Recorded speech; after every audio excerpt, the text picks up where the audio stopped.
ഇന്നത്തെ വീഡിയോ ഇംഗ്ലീഷിൽ നിന്നാണ്. PSCക്ക് ഇംഗ്ലീഷിൻ്റെ ഭാഗത്തുനിന്ന് നമുക്ക് വെന്ന്, ബിഫോർ എന്നുള്ള ക്വസ്റ്റ്യൻസ് നമുക്ക് കാണാൻ പറ്റും.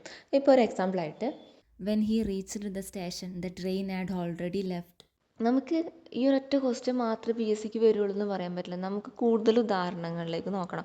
നമ്മൾ ആദ്യം പാസ്റ്റ് ടെൻസ് ആണ് നോക്കുന്നത്. അതിൽ ആദ്യത്തെ sentence when the telephone rang I was having a shower.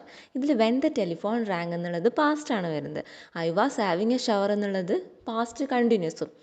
നമ്മൾ നേരത്തെ പറഞ്ഞ എക്സാമ്പിളിൽ പാസ്റ്റും പാസ്റ്റ് പെർഫെക്റ്റും ആയിരുന്നു ഉണ്ടായിരുന്നത്. ഇവിടെ പാസ്റ്റ് വന്നിട്ടുണ്ട്, പാസ്റ്റ് കണ്ടിന്യൂസ് വന്നു.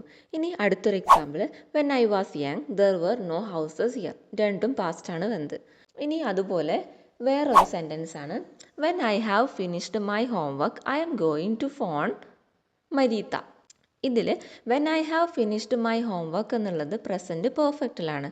I am going to phone Marita എന്നുള്ളത് പ്രസൻറ്റ് കണ്ടിന്യൂസിലാണ് വന്നത്. അപ്പം ഇന്നത്തെ വീഡിയോ ഇത്രയേ ഉള്ളൂ. പാർട്ട് 2 കാണാം.